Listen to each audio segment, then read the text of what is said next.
Gaza. Will conditions improve this week? More than 1,000 people have been killed in recent conflict, mostly civilians. And our next guest is Palestinian blogger and Gaza Museum of Archaeology curator Yasmin El-Khaddari.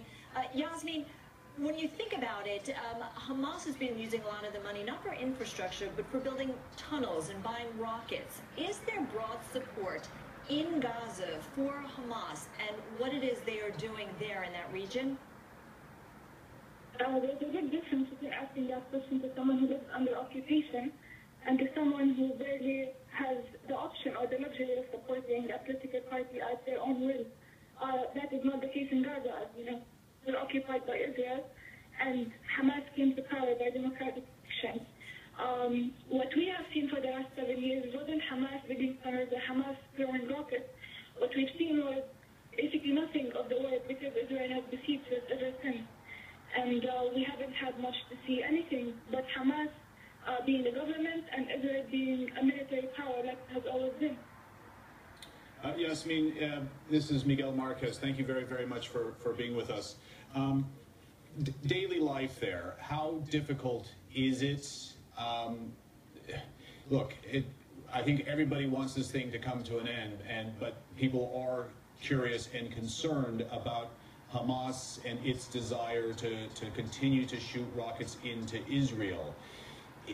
And I know it's difficult for you to answer these questions being where you are, but what is it like to live there, and is it possible to have Gaza free of Hamas and perhaps rejoin the world community?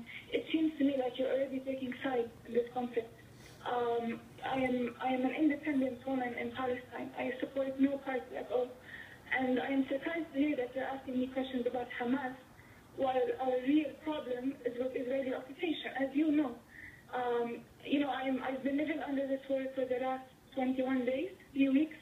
It is impossible for me to describe to you what it's like. Just try to imagine living in your house, hearing bombs non-stop, 24/7, not knowing that your house is safe, not knowing that your family or relatives or friends are safe. We don't have shelters like the people on the other side of the border. We don't have shelters like Israelis. We don't have a dome rock funded by the U.S. We don't have a siren system. All we have is, just each other if we're lucky enough to survive.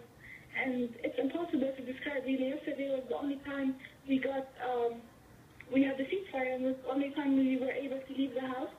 And I wish we didn't, because the deception we saw was incomprehensible. And to say that that's the fault of Hamas is something I do not agree with.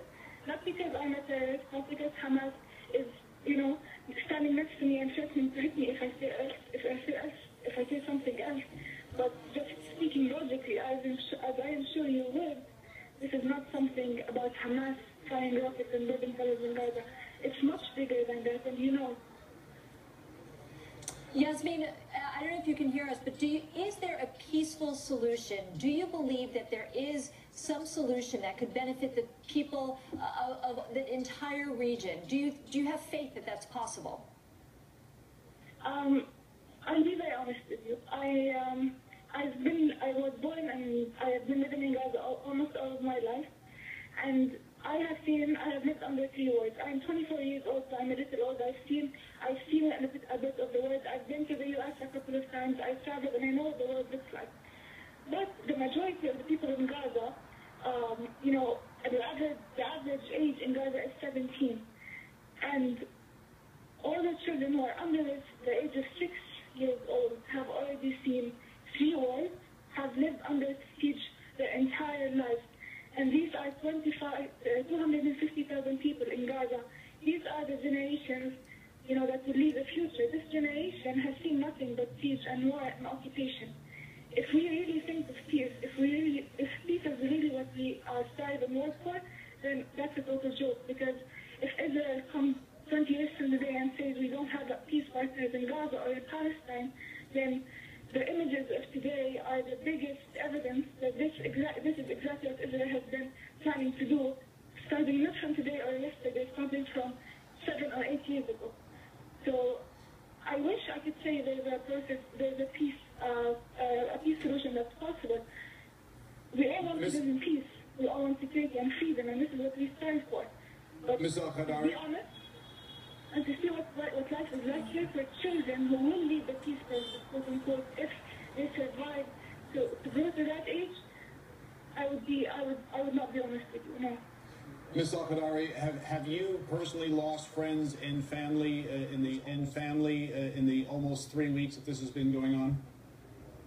No, I haven't lost anyone, thank God. But I have a friend who actually is a Canadian citizen.